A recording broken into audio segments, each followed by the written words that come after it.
तो दोस्तों एकक कोष्टिका में जालक त्रिज्या के विश्लेषण के बाद नेक्स्ट जो पॉइंट है वो है घनत्व डेंसिटी।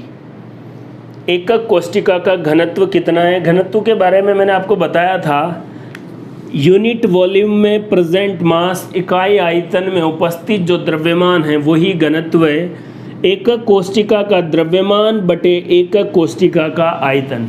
दोस्तों याद रखें, जो घन की एकक कोष्टिका है तो घन का आयतन आपको पता है, घन की एक कोर की लंबाई को अगर a मान लें तो भुजा का क्यूब घन का आयतन होता है, तो कोष्टिका के आयतन को क्या लिख सकते हैं? a cube.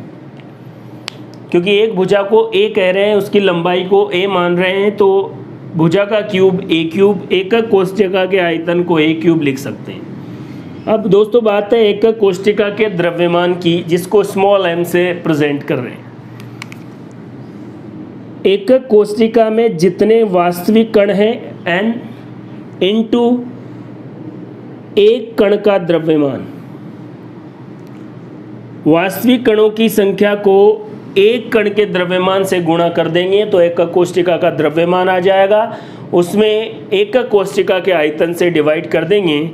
इस बात को मोल कॉन्सेप्ट से समझा जा सकता है। अभी आप ज़्यादा डीप में नहीं सोचें, एक बात ध्यान में रखें, एक मोल अगर कण है तो उनका भार कितना होता है? आणविक भार। और आणविक भार जितना भी है वो कितने कणों का है? 6.022 इंटू 10⁻23। मेरी बात समझ रहे हैं?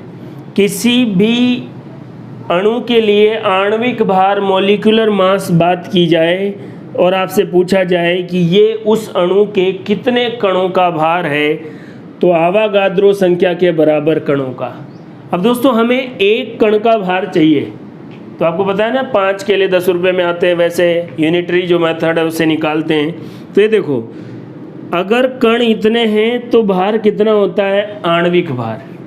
और अगर एक कण का द्रव्यमान निकालना है तो आणविक भार में Na आवागाद्रो संख्या से डिवाइड कर दो। तो एक कण का द्रव्यमान कितना आ गया?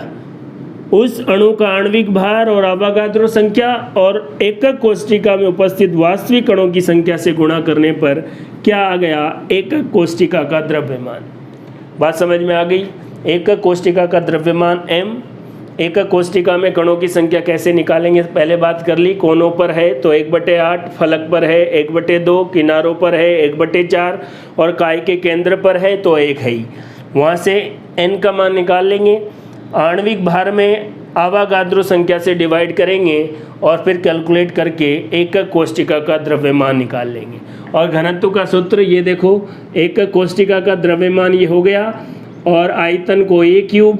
a क्या है? कोर की लंबाई, भुजा की लंबाई, और भुजा का क्यूब घन का क्या होता है? आयतन। नेक्स्ट है संकुल प्रभाज पैकिंग फ्रैक्शन। कहने का मतलब ये है कि जो इकाई कोष्टिका है उसमें कितने आयतन में कण है और कितनी खाली है, कितने आयतन को कणों ने घेर रखा है, वो उसका जो फ्रैक्शन है, अनुपात है, वो संकुल प्रभाज, और जितना परसेंटेज खाली है वो क्या है? रिक्त प्रभाज, वॉइड फ्रैक्शन। पैकिंग फ्रैक्शन क्या है? कणों द्वारा घेरा गया आयतन अपॉन में एकक कोष्टिका का आयतन। एकक कोष्टिका का आयतन तो a क्यूब है ही।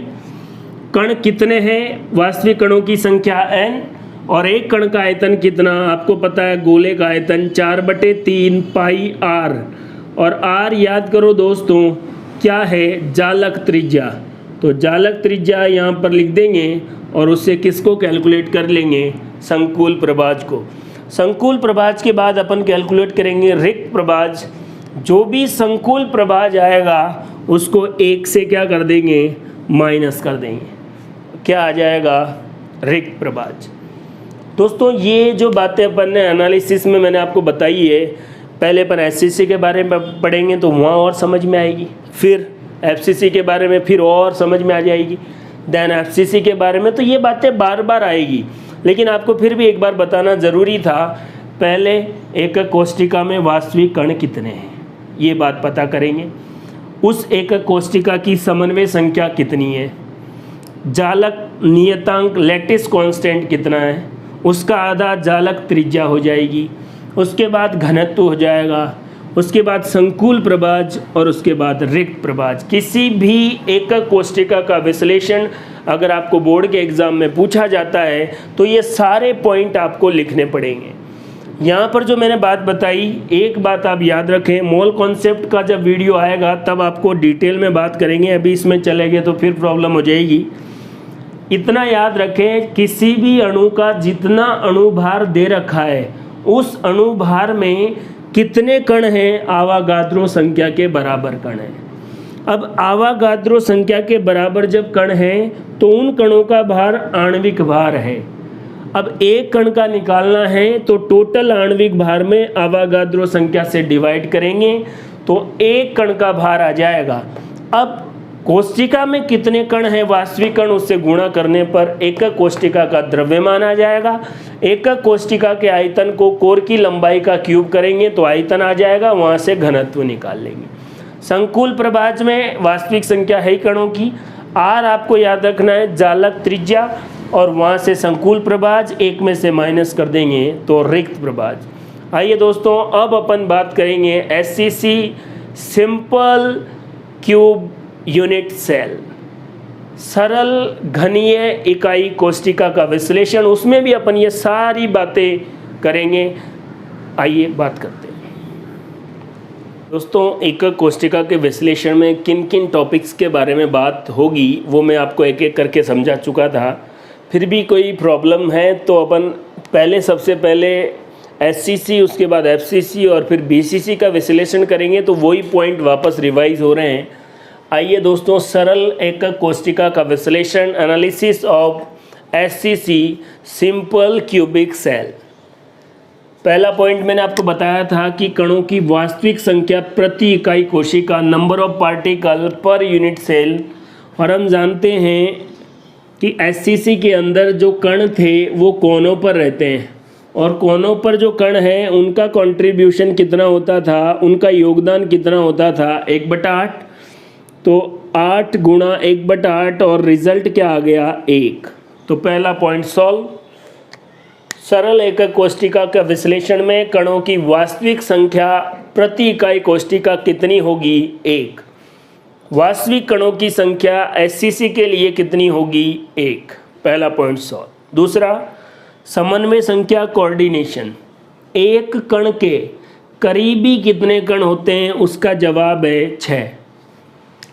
ये कोना है, इसके 1, 2, 3 और अगर एक पास में होगा तो 3 पार्टिकल और हो जाएंगे, तो सबसे करीबी कण कितने हो जाएंगे, 6। समन्वय संख्या कितनी होगी एससीसी के लिए, 6। जालक स्थिरांक लैटिस कांस्टेंट, और इसको क्या बोलेंगे, ए, दो सबसे करीबी कणों के बीच की दूरी। तो दोस्तों यहाँ देखिए, दो सबसे करीबी कणों के बीच की दूरी की बात अगर सिंपल क्यूबिक सेल एससीसी में करेंगे तो उसको कोर की लंबाई भी कह सकते हैं, और यहाँ पर करीबी कणों के बीच की दूरी को क्या हो गया, ए। कोर की लंबाई को अपन डिनोट कर रहे हैं किससे, ए से। तो जालक स्थिरांक कितना हो गया, ए, और जालक त्रिज्या जालक स्थिरांक की आधी होती थी, तो R बराबर LC/2। LC की वैल्यू कितनी है, A/2, और A बराबर कितना, या जालक स्थिरांक की वैल्यू क्या हो सकती है, A बराबर 2R। बात वही है। इसके बाद अपन बात कर रहे थे घनत्व या डेंसिटी की, इकाई आयतन में उपस्थित द्रव्यमान। M का मतलब इकाई कोष्टिका का द्रव्यमान, जिसको अपन ने सॉल्व करके वास्तविक कणों की संख्या, यहाँ पर जो है वो आणविक भार, आवागाद्रो संख्या, ए क्यूब का मतलब देखो घनत्व किसका है, क्यूब का, और घन का आयतन कितना होगा, ए क्यूब। तो इसको सॉल्व करेंगे, एन की जगह 1 आ जाएगा, क्योंकि आपको पता है वास्तविक संख्या कितनी है, 1। डेंसिटी अभी कैलकुलेट करने की ज़रूरत नहीं है, मैंने फॉर्मूला लिख दिया है, उससे आगे जब भी ज़रूरत पड़ेगी किसी भी क्रिस्टल के लिए तो उसका अणुभार लिख देंगे, आयतन हो जाएगा। और ए का मतलब है आवागाद्रो नंबर, 1 मोल में उपस्थित कणों की संख्या 6.022 × 10⁻23। नेक्स्ट जो पॉइंट है वो है पैकिंग फ्रैक्शन संकुल प्रभाज। कुल जो आयतन है उसमें कण कितना स्थान घेरे हुए हैं वो है पैकिंग फ्रैक्शन। तो कणों ने कितना स्थान घेर रखा है, एक कण का आयतन 4/3 पाई आर क्यूब, n कणों की संख्या। यहाँ पर SCC के लिए n की वैल्यू कितनी हो जाएगी 1, r की वैल्यू आपको देखना है ये r, और a की वैल्यू अभी अपन ने बात की थी 2r, तो a की जगह 2r रख दिया। इसको सॉल्व करेंगे, सॉल्व करने के बाद कितना आ जाएगा पाई/6 अप्रॉक्सीमेट में 0.523। ये पैकिंग फ्रैक्शन है। अगर प्रतिशत में बात करें तो 52.3%, 52.3% कणों ने जगह घेर रखी है। बाकी खाली स्थान है तो 1 minus packing fraction, void fraction जो है उसकी वैल्यू कितनी आ जाएगी। रिक्त प्रभाज की वैल्यू निकालने के लिए एक में से संकुल प्रभाज घटा देंगे, 1 माइनस 0.523 इक्वल्स टू 0.477। ये क्या आ गया वॉइड फ्रैक्शन। अगर परसेंटेज में निकालना है 47.77। ये एनालिसिस हो गया किसका, SCC का। तो दोस्तों SCC में कणों की वास्तविक संख्या 1, समन्वय संख्या 6, जालक स्थिरांक को A बोला है, जालक त्रिज्या A/2, डेंसिटी का फॉर्मूला लिख दिया है, n वास्तविक कणों की संख्या 1, m क्या है मॉलिक्यूलर मास, A क्यूब क्या हो जाएगा वॉल्यूम आयतन, Na आवागाद्रो संख्या। संकुल प्रभाज में कुल जो एकक कोशिका का आयतन है उसमें कितना आयतन कणों ने वास्तव में घेर रखा है। कणों की संख्या 1, 4/3 पाई आर क्यूब, एक कण का आयतन। टोटल आयतन कितना है A क्यूब, A की वैल्यू कितनी लिखी थी 2r। इसको आप आराम से देखें सॉल्व करके पाई/6 आ जाएगा, और इसकी वैल्यू कितनी, ये क्या आ गया PF। लेकिन अगर PF को परसेंटेज में लिखना है तो कितना हो जाएगा 52.3%। तो कितना हो गया 52.3% जगह कणों ने घेर रखी है, बाकी खाली जगह कितनी है 47.7% खाली है।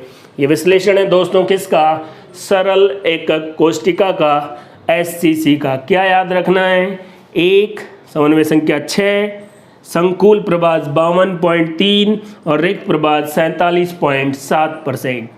आइए दोस्तों नेक्स्ट FCC के बारे में बात करते हैं। तो दोस्तों SCC के विश्लेषण के बाद अपन बात करेंगे BCC काय केंद्रित घनीय इकाई कोशिका के विश्लेषण के बारे में।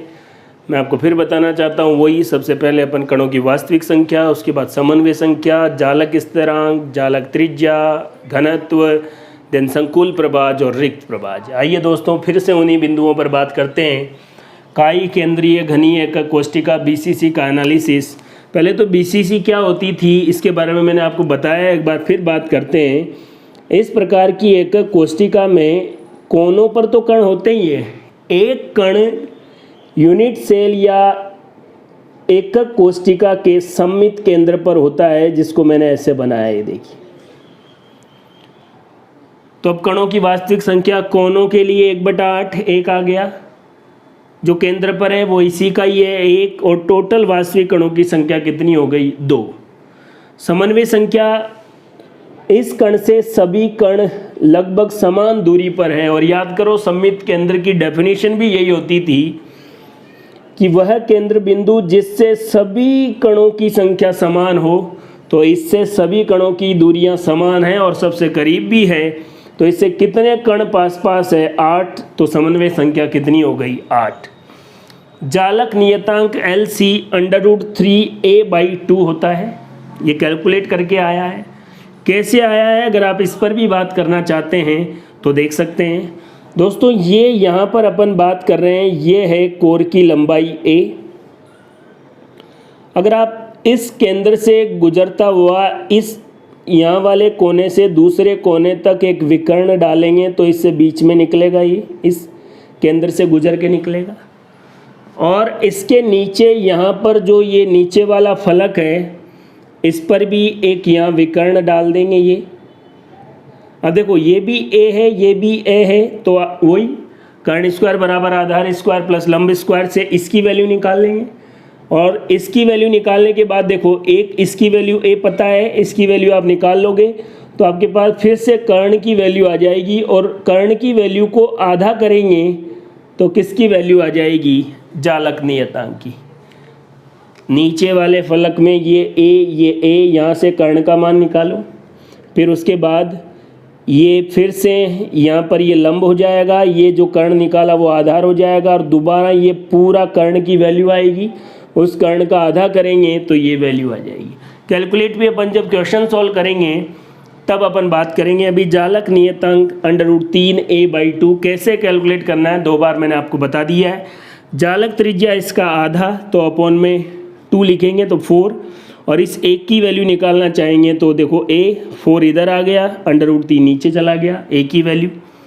उसके बाद घनत्व n, ये फॉर्मूला मैंने आपको बता रखा है। यहाँ पर n वास्तविक कणों की संख्या कितनी है, 2, तो n की वैल्यू कितनी आ जाएगी, 2।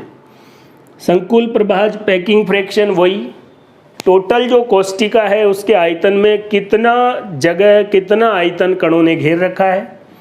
कणों का आयतन n, कणों की संख्या की जगह 2 आ गया, एक कण का आयतन इतना हो गया, a³, जब a की वैल्यू इतनी है तो उसका क्यूब कर दिया, इसको सॉल्व किया, आंसर 0.68। पैकिंग फ्रैक्शन कितना आया, 0.68।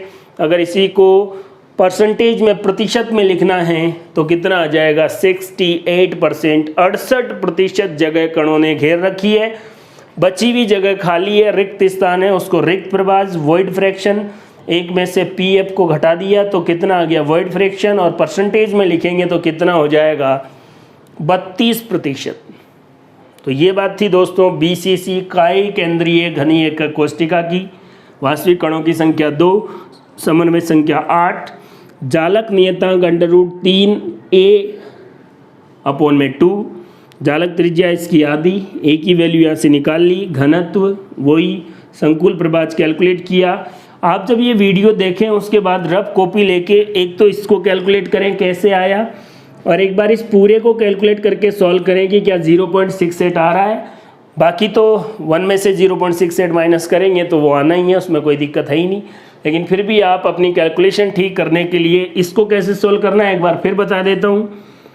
ये पूरी भुजाओं की लंबाई a है, इसकी भी a है, यहाँ से कर्ण निकाल लो, ये जो कर्ण हुआ है। अब नेक्स्ट जो ट्रायंगल त्रिभुज में बना रहा हूँ उसका क्या हो गया, आधार, तो ये देखो ये क्या हो गया, लंब, ये आधार अपन कैलकुलेट कर लिए। तो फिर अपने पास इस कर्ण की वैल्यू आ जाएगी, और इस कर्ण की वैल्यू आएगी तो ये जो कर्ण है वो मध्य में है तो उसका आधा कर देंगे तो क्या आ जाएगा, जालक नियतांक, और इसका आधा जालक त्रिज्या। याद रखिए दोस्तों, कहने का मतलब ये है कि एससीसी अब बीसीसी में कणों ने थोड़ा ज़्यादा घेर रखा है, और वो आपको भी पता है थोड़ा सा इसने जगह घेर रखा है, तो वहाँ से वैल्यू जो थी वो भी इधर ज़्यादा बढ़ गई 68, और खाली जगह कितनी थी 32%। अब बात करेंगे एफसीसी के विश्लेषण में। दोस्तों बीसीसी के बाद अपन बात करते हैं एफसीसी के एनालिसिस या विश्लेषण की। फलक केंद्रीय घनीय एकक कोष्टिका, वही पॉइंट्स अपने वास्तविक कणों की संख्या, वास्तविक कणों के बाद समन्वय संख्या, जालक नियतांक, जालक त्रिज्या, घनत्व, संकुल प्रभाज और रिक्त प्रभाज। वास्तविक कणों की संख्या के प्रति इकाई कोष्टिका के बारे में बात करते हैं। दोस्तों फलक केंद्रीय एफसीसी में 8 कोनों पर तो होते ही होते हैं, 6 जो फलक होते हैं उन फलक के केंद्र पर भी क्या पाए जाते हैं, कण पाए जाते हैं। स्टार्टिंग में मैंने आपको बताया है कोनों के लिए 1/8 से गुणा और फलक के लिए 1/2 से गुणा, 1 और 3 कितने हो गए, 4। फलक केंद्रीय या एफसीसी में वास्तविक कणों की संख्या प्रति इकाई कोष्टिका कितने हो गए, 4। समन्वय संख्या कितनी होगी, 12। जालक नियतांक कितना है, LCA/√2। दोस्तों ये देखो, ये जो क्रॉस मैंने बनाए हैं ये मैं बता रहा हूँ आपको, ये 6 जगह कण पाए जाते हैं। और जालक नियतांक क्या कहता है कि सबसे करीबी कणों के बीच की दूरी क्या कहलाएगी, जालक नियतांक। अब देखो इस कण की बात कर लेते हैं, तो अगर इस कण से यहाँ की दूरी निकालनी है तो यहाँ पर ये पूरा मैंने यहाँ विकर्ण बना दिया, ये ए है, ये ए है, वही पाइथागोरस थ्योरम से इस पूरे की लंबाई निकल जाएगी और उसका आधा करेंगे तो कितना आ जाएगा a/√2।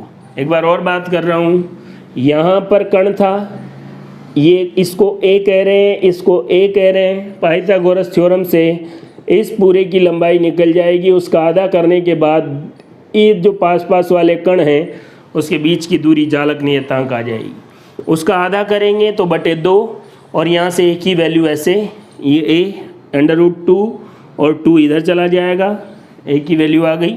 घनत्व ये फॉर्मूला है और n की वैल्यू कितनी रखेंगे 4। संकुल प्रभाज में वही टोटल जो इकाई कोष्टिका है उसमें से कणों ने कितना आयतन घेर रखा है, फॉर्मूला वही है, n की वैल्यू 4, a की वैल्यू आपको पता ही है, यहाँ से रख दी और सॉल्व करने के बाद पैकिंग फ्रैक्शन कितना आया 0.74, प्रतिशत अगर बात करें तो 74% और एक में से घटा देंगे तो 0.26 रिक्त प्रभाज वॉइड फ्रैक्शन और प्रतिशत में बात करेंगे तो कितना आ जाएगा 26%।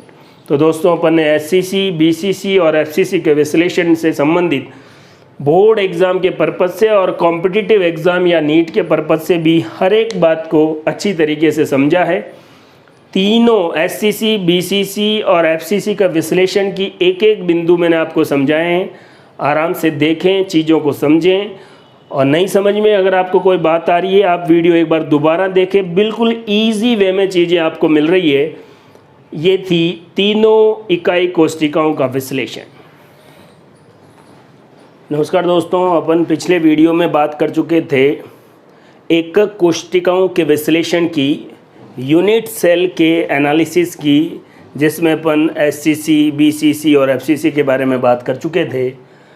अब अपन दोस्तों बात कर रहे हैं क्लोज पैकिंग, जिसको कह सकते हैं निबिड संकुलन।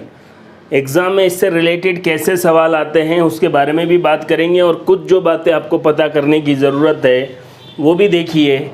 क्लोज पैकिंग का तो आपको आइडिया है कि जो कण हैं ठोस पदार्थ के, उनको ज़्यादा से ज़्यादा अच्छी तरीके से पैकिंग कैसे किया जा सकता है। ये देखिए 3 टाइप की है, एक विमीय, द्विविमीय और त्रिविमीय, जिसको अपन 1 डायमेंशनल, 2 और 3D कह सकते हैं। एक विमीय में पदार्थ के कण ऐसे, कण को याद करिए जालक बिंदु या लैटिस पॉइंट भी कह सकते हैं। अगर एक ऐसे स्ट्रेट लाइन एक पंक्ति में व्यवस्थित हो तो ऐसी व्यवस्था को एक विमीय व्यवस्था कहेंगे।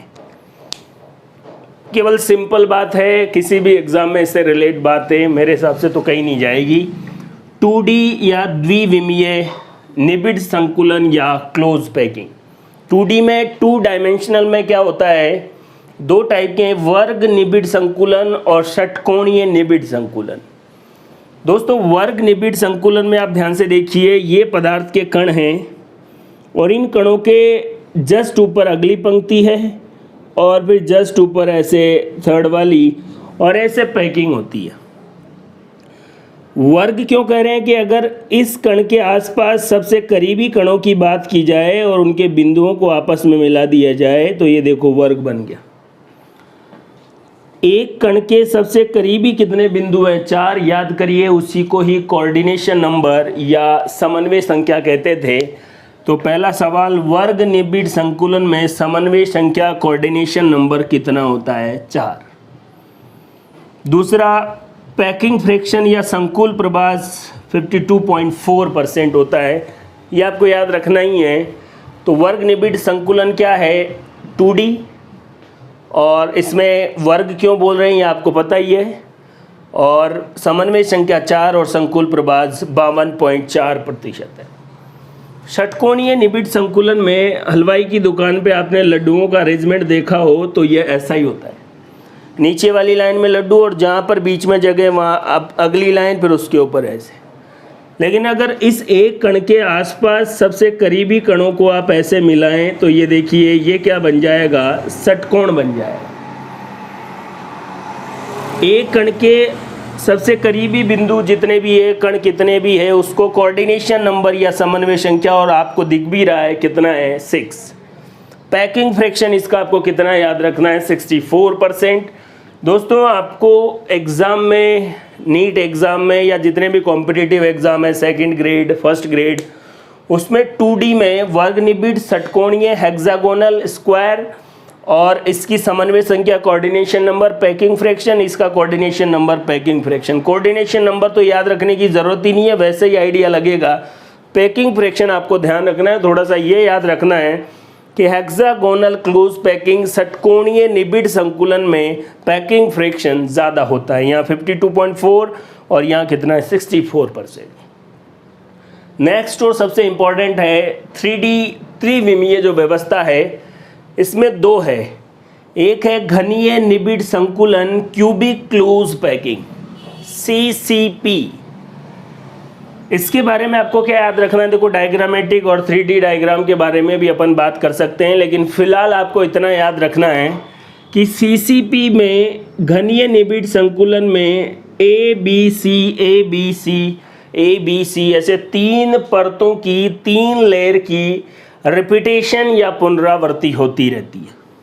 घनीय निबिड संकुलन CCP, क्यूबिक क्लोज पैकिंग। इसके बारे में क्या ध्यान रखना है ये देखिए, याद करो अपन ने FCC के बारे में बात की थी।